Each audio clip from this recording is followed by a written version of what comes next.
म्हणतात की माणूस हा चुकीचा पुतळा आहे. जगातील प्रत्येक माणसाकडून पावला पावलांवर चुका होतात.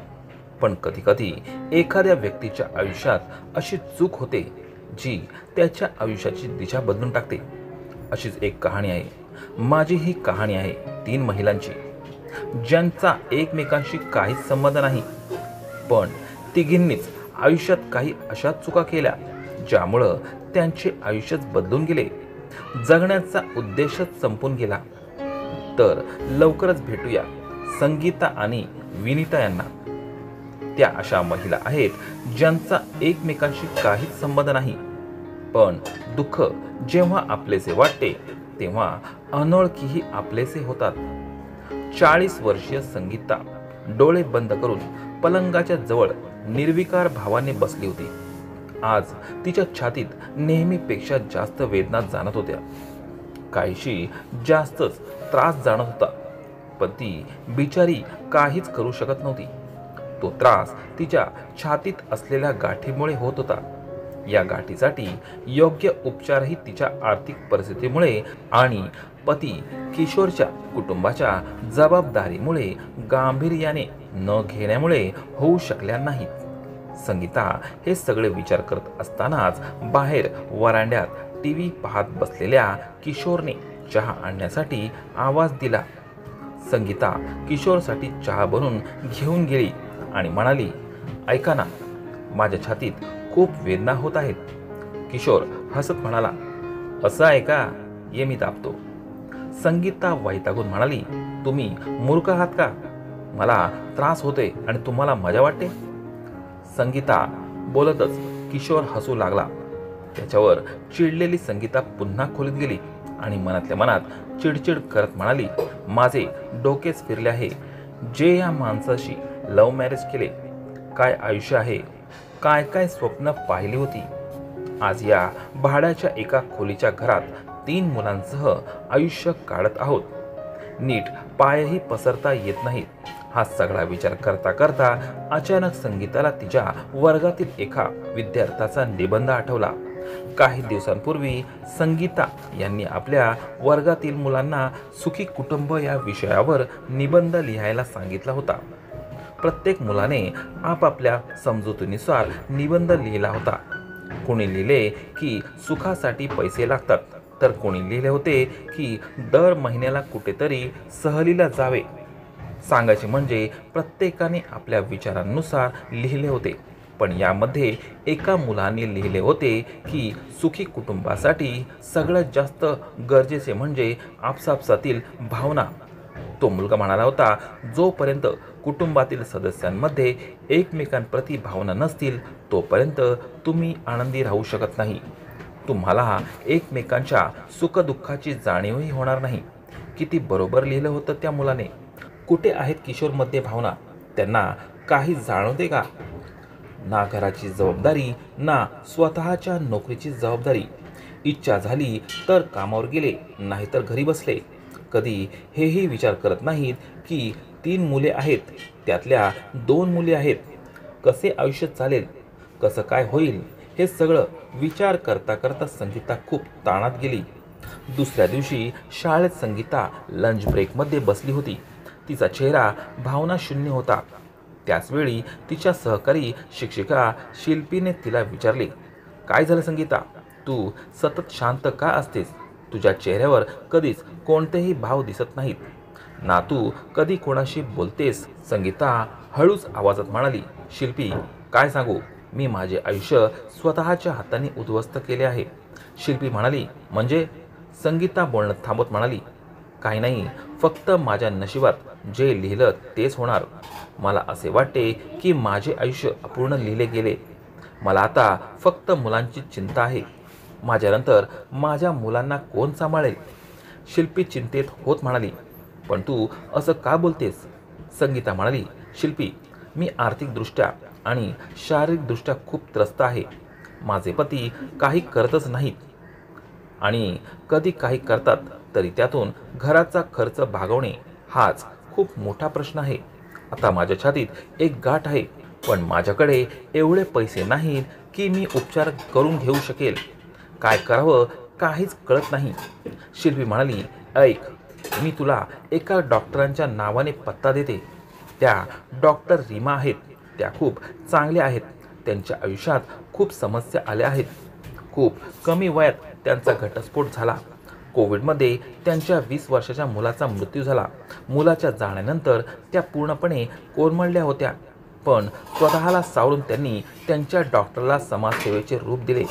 त्यांच्याकडे येणारे रुग्ण त्यांना फी देऊ शकले नाहीत तरी निराश होत नाहीत. संगीता म्हणाली, पण त्या स्वतःचा खर्च कसा चालवतात? शिल्पी म्हणाली, देवाच्या कृपेने त्यांच्याकडे खूप संपत्ती आहे. त्यांचे कुटुंब खूप श्रीमंत होते. शिवाय त्यांच्याकडे दिवसभरात काही रुग्ण असे येतातच जे त्यांना फी देऊन जातात. संगीता म्हणाली, ठीक आहे, मग तू मला त्यांचा पत्ता दे. शिल्पीकडून डॉक्टर रीमा यांचा पत्ता घेऊन संगीता त्यांच्या क्लिनिकमध्ये जाते. तिचा नंबर आल्यावर ती आत गेली तर तिच्यासमोर तिच्याच वयाची, आत्मविश्वासाने भरलेली, तेजस्वी चेहऱ्याची एक महिला बसलेली होती. त्यांनी हसत संगीताला बसायला इशारा केला. संगीता त्या डॉक्टरांकडे पाहून प्रभावित झाली. डॉक्टर रीमा म्हणाल्या, बोल, काय त्रास आहे? संगीता खूप उदास चेहऱ्याने म्हणाली, मॅडम, माझ्या छातीत एक गाठ आहे ज्यामुळे खूप वेदना होतात. डॉक्टर रीमा संगीता यांची तपासणी करू लागल्या आणि म्हणाल्या, तुम्ही एकट्याच आहात का? तुमच्या कुटुंबातील कोण सोबत नाही का? संगीता त्याच भावनाशून्य चेहऱ्याने म्हणाली, मॅडम, आयुष्यातला संघर्ष एकट्यानेच करायचा असतो. पती आहेत, मुलंही आहेत, पण माझ्यासाठी कुणाकडेही वेळ नाही. कदाचित कुणालाच माझी गरज नाही. डॉक्टर रीमा म्हणाल्या, यासाठी तुमच्या काही टेस्ट कराव्या लागतील. पण जर कोणी सोबत येणार नसेल तर 2 दिवस मी दिलेल्या औषधांचा उपयोग करा आणि पुन्हा येऊन मला भेटा. मी तुमच्या टेस्टिंग करून घेईल आणि जिथपर्यंत कुटुंबात तुमच्या गरजेची गोष्ट आहे ती गरज स्वतः निर्माण करावी लागते. संगीता इतकी उदास राहू नका. थोडा आनंदी राहायला प्रयत्न करा. संगीता म्हणाली, मॅडम, आनंदी होण्यासाठी कोणती तरी कारणे असावी लागतात. मला जे हवंय ते मिळतच नाही. माझ्या जगण्या मरणाने कोणालाच काहीच फरक पडत नाही. डॉक्टर रीमा म्हणाल्या, संगीता, तुम्ही काळजी करू नका, सगळं ठीक होईल. संगीता बोलणं संपायच्या उद्देशाने म्हणाली, मॅडम, मी तुम्हाला फी नंतर देईल जर तुम्हाला हरकत नसेल तर. डॉक्टर रीमा म्हणाल्या, अरे संगीता, तुम्ही याबद्दल काळजी करू नका. फी नसेल तर काहीच हरकत नाही. डॉक्टर रीमा म्हणाल्या, फक्त या फीच्या बदल्यात देवाला प्रार्थना करा की या जगात कोणीही दुःखी राहू नये. असं म्हणतात की देव दुःखी लोकांचे फार लवकर ऐकतात. संगीता म्हणाली, हो मॅडम, मी नक्की प्रार्थना करेल. पण लोक म्हणतात की जर तुम्हाला अपयश मिळत असेल तर तुम्ही प्रयत्न पूर्ण मनापासून केले नाहीत, देवाला खरी श्रद्धेने आठवले नाहीत. मी तर प्रत्येक प्रयत्न मनापासून केला, माझ्या क्षमतेच्या पलीकडे जाऊन केले. जो काही सांगतो त्याप्रमाणे पूजा केली, जिथे सांगितले तिथे गेले. पण मिळाले काय? आता यात माझ्या प्रयत्नात काय कमी पडले? सगळ्यांची काळजी घेत घेत स्वतःला पूर्णपणे झोकून दिले, पण तरीही एकही सुख नाही. शेवटी का असं म्हणत संगीता तिथून निघून गेली. डॉक्टर रीमा तिला जाताना पाहत राहिल्या. संगीताविषयी विचार करता करता रीमाच्या मनाला खूप दुःख झाले. त्या मनात विचार करू लागल्या, या जगात असंही लोक आहेत. माझा घटस्फोट झाला, माझा 20 वर्षाचा मुलगा अकाली गेला, त्याचे दुःख आहेच, पण तिच्यासोबत तर पूर्ण कुटुंब आहे, तरीही ती इतकी दुःखी आणि त्रस्त आहे. इतक्यात रीमाच्या मैत्रीण विनीताचा फोन आला. विनीता फोनवर दुःखी स्वरात म्हणाली, रीमा, काय करू, काहीच कळत नाहीये. यांच्या तब्येतीत दिवसेंदिवस खालावत होत आहे. कोणत्याही औषधांचा परिणाम होत नाही. रीमा म्हणाली, विनीता, तिच्या बाबतीत सर्वात मोठी समस्या म्हणजे त्यांचे डिप्रेशन. त्यात आतून जगण्याची इच्छा संपली आहे. जोपर्यंत रुग्ण स्वतः बरा होण्याची इच्छा बाळगत नाही तोपर्यंत औषधही उपयोग करत नाहीत. कोविड काळात त्यांचा व्यवसाय उद्ध्वस्त झाला. त्याचा परिणाम अजूनही त्यांच्यावर आहे. त्यात व्यवसायाला थोडेफार स्थैर्य आले होते तेव्हा पार्टनरने फसवले. विनीता जवळपास रडत म्हणाली, तू सांग, मी काय करू? रीमा म्हणाली, विनीता, आता इथे एक स्त्री आली होती. तिला पाहून वाटते की आपल्यासमोर आपल्या समस्या खूप लहान आहेत. तिचे पूर्ण कुटुंब आहे, पण तरी तीच नोकरी करते. तीच घरातील सगळी कामे करते. तिचा पती दिवसभर सोफ्यावर पडून TV पाहतो. तिच्यासोबत डॉक्टरकडे जायलाही कोणी नाही.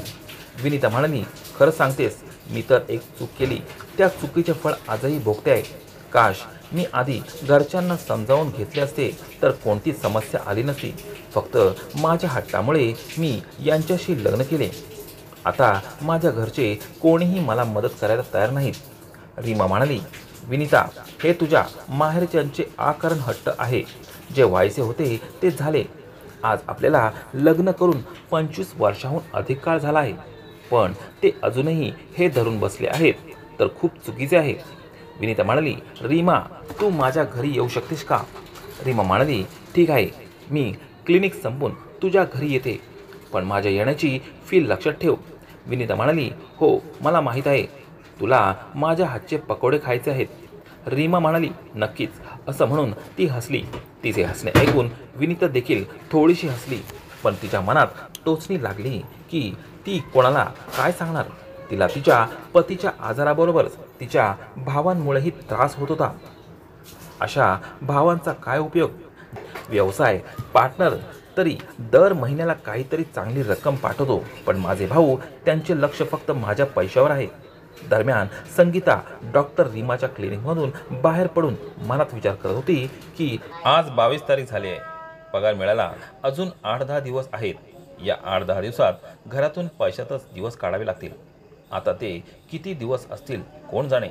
जर मी औषधं घेतली तर ते पैसेही कमी पडतील. एक काम करते, औषध आठवड्यानंतर सुरू करते, तोपर्यंत पतीचे काहीसे वेतन येईल. हेच विचार करत ती घरी जाण्यासाठी रिक्षाला आवाज देते.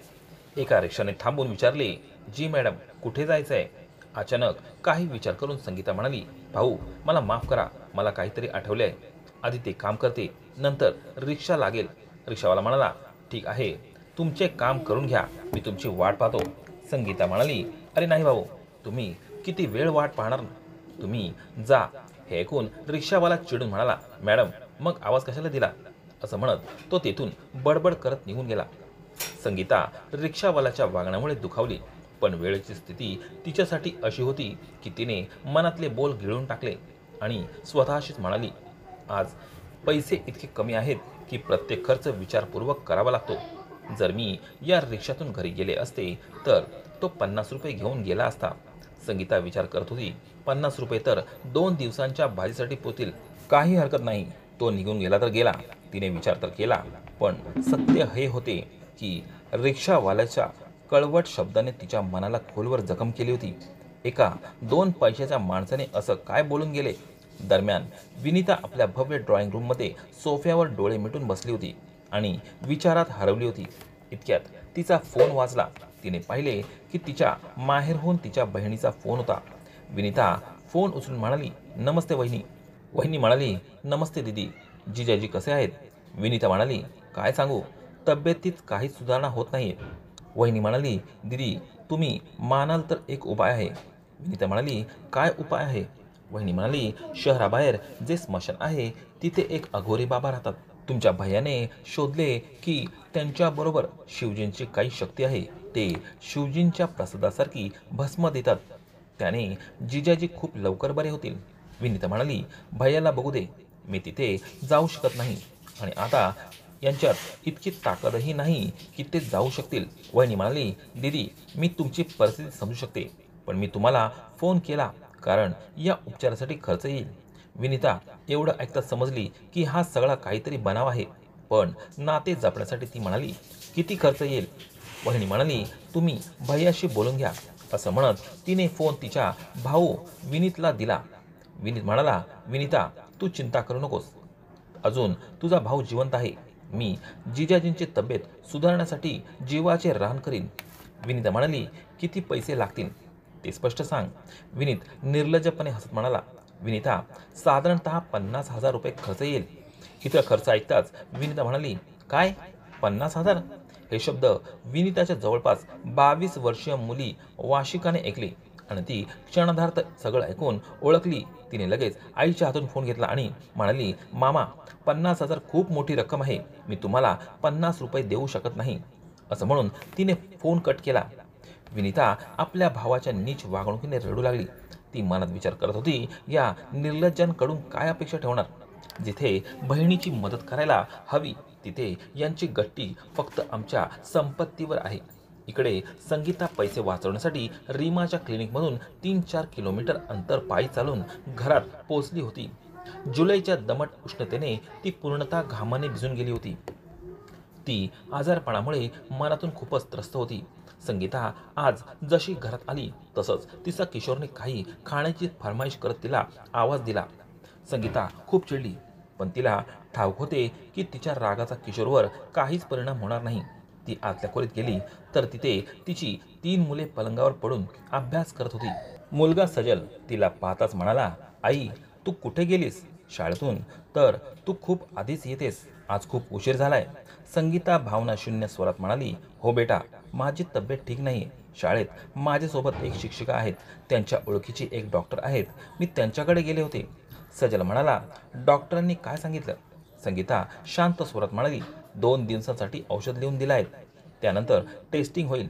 सजल संगीता आजारी असल्याच्या गोष्टीकडे फारसं लक्ष न देता म्हणाला, आई मला खूप जोराची भूक लागली, काहीतरी खायला बनवून दे. संगीता सजलचं बोलणं ऐकून खूप चिडली, पण स्वतःवर ताबा ठेवत म्हणाली, बेटा तू BCom मध्ये आहेस, सना 12वीत आहे आणि सान्वी 9वीत आहे. तुम्ही तिघे मोठे झालात. स्वयंपाकघरात मी सगळेच अन्न बनवून ठेवले होते, ते तुम्ही स्वतःच्या हाताने घेऊ शकत नाही का? सजल म्हणाला, आई तो खायचा मूड नाही, काहीतरी वेगळं खायची इच्छा आहे. संगीता खूप शांतपणे म्हणाली, पोहे करून देते, घरात त्यांचे सामान आहे, माझ्याकडे सध्या इतके पैसे नाहीत की बाजारातून आणून काहीतरी खास बनवू शकेन.